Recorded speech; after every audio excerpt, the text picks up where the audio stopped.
Hello Philippines and hello world. Another day, another vlog. Sa mga bashers dyan, diba, pak na pak. Scroll nyo na, huwag nyo nang panoorin ang vlog ko. Nakakaloka kayo, nakakaloka talaga, nakakaloka. Basta ako magbablog pa rin. Kahit na sinasabi nyo walang kwenta yung mga vlog ko, wala akong pakialam. Charot. Para sa akin, okay lang yun, part yun ng aking trabaho. Abay talagang ganon, diba? Ako nga minsan. Nagko-comment din ako ng totoo, akala nila nagbabash ako pero hindi. Kaya napakahirap minsan magsabi ng totoo dito sa Facebook. Bahala kayo dyan. At heto nga at papunta na ako sa aking mga pasyente at magtatrabaho ng marangal. Tayo ay magsipag, hindi yung kung ano-ano ang sinasabi nyo pag nanonood kayo ng May mga pinagdadaanan ba kayo sa buhay? Abay manalangin. Magbisi-bisihan na lang tayo para hindi na. Kasi kapag wala tayong ginagawa, kung ano-ano na lang yung mga naiisip natin, kaya naman sa akla.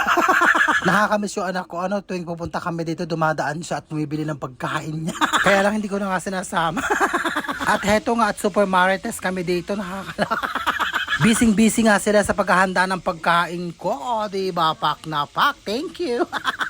Diba, si girl na extra na naman sa vlog ko. Diba, pak na pak ang kanyang ipapaulam sa akin. Sakto nga kayo ng umaga, nag-crave ako ng maasim. Abay, napakasarap ng kanyang niluto at napakadami ko nakain.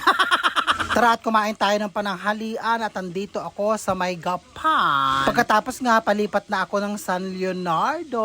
Alam ko, nanonood kayo ng vlog ko na extra na ang lugar nyo. Hatid sundo nga ako sa may kanto, kaya heto, hiyahatid na nila ako. Diba, pak na todo ang kapitan lola nyo dyan. Dahil hindi nga ako sumasakay madalas sa motor at natatakot na ako. Napagkainit-init heto nga at nag-aabang na ako ng jeep at tungo sa aking susunod na pupuntahan. Diba, pauwi na ako niya, nakakaloka. Ang bilis nga ng oras, tapos na ang aking trabaho at andito ako sa palengke para bumili ng pagkain namin ni Maron. Bahala na kung ano ang iluluto ko mamaya.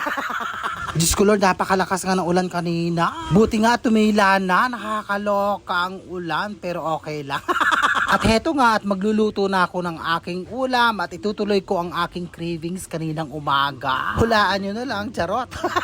Kakaloka. Diba, karne ng manok at hindi mawawala ang pakpak dahil favorite ko yan. At heto nga at magigisa na ako ng luya, isusunod ko ang bawang at saka sibuyas. Pagkatapos lalagyan ko ng patis, pampalasa sa aking niluluto at ilalagay ko na ang kamatis na pampakinis ng kutis. Isang kutsa natin ng bongga ang manok para bongga pak na pak. At heto nga at luto na ang aking napakasarap ng ulam. Pagkatapos nagpiprito na ako ng ulam ni Maro na pritong tilapia. Saka na ang kain vlog, mangan.